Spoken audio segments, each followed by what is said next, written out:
ಎಲ್ಲ ಹೋದವರೆಲ್ಲ ಒಂದೊಂದು ಕೆಜಿ ಮೀನ್ ತಗೊಂಬನ್ರಿ ಗೈಸ್. ಕೊನೆಗೂ ಮಲ್ಪೆ ಬೀಚಲ್ಲಿ ಆಟಾಡಿ ಎಲ್ಲ ಮುಗೀತು ಗೈಸ್. ಫುಲ್ ಎಂಜಾಯ್ ಎಲ್ಲ ಮಾಡಿ ಮುಗೀತು.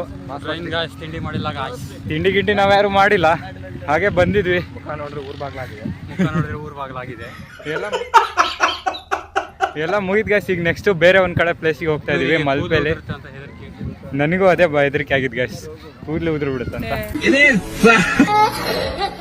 ಗೈಸ್. ಕೊನೆಗೂ ಬಂದಿವಿ ಗೈಸ್. ಪ್ಲೇಸ್ ಮಾತ್ರ ಅಲ್ಟಿ ಆಗಿದೆ ನೋಡಿ ಗೈಸ್. ಆ ಕಡೆ ಈ ಕಡೆ ಫುಲ್ ಸಮುದ್ರ, ಮಧ್ಯದಲ್ಲಿ ನಾವು ನಡ್ಕೊಂಡು ಹೋಗ್ತಾ ಇದೀವಿ ಗೈಸ್. ನಮ್ಮ ಹುಡ್ಗಂಗೆ ಎರಡೆರಡು ಸಲ ಅಟೆಂಪ್ಟ್ ಮಾಡ್ತಾ ಇದೆ ಗೈಸ್.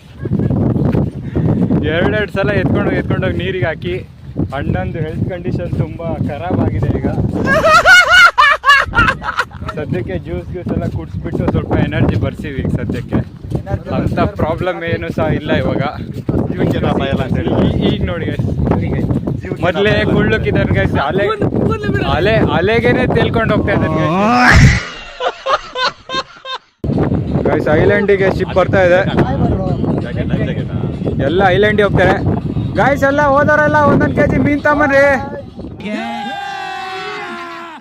ಗಾಯ್ಸ್. ನಾವಿದ್ದೀವಿ ಮಲ್ಪೆಯ ಕೊನೆಯ ದಡದಲ್ಲಿ, ಸುತ್ತ ಸಮುದ್ರ ಗಾಯ್ಸ್. ಆ್ಯಕ್ಚುಲಿ ಇಲ್ಲಿ ಬರೋಕ್ಕೆ ಪರ್ಮಿಷನ್ ಇಲ್ಲ, ಆದರೂ ನಾವು ಚಾಡ್ಕೊಂಡು ನೋಡಿದ್ರೆ ಪೊಲೀಸ್ ಸ್ಟೇಷನ್ ಗ್ಯಾರಂಟಿ ಇದೆ. ಇಲ್ಲ, ಅಣ್ಣ ಅಂತೂ ಮಲ್ಕೊಂಡ್ಬಿಟ್ಟಿದ್ದಾರೆ ಪಾಪ. ಲವ್ ಬೇರೆ ಬ್ರೇಕಪ್ಪು. ಸಕ್ಕತ್ತಾಗಿದೆ. ಇಲ್ಲಿ ಬಂದ್ಕೊಂಡು ಶಿಪ್ನ ನೋಡಲಿರೋ ಮಜಾನೇ ಬೇರೆ ಗಾಯ್ಸ್. ಬ್ಯೂಟಿಫುಲ್.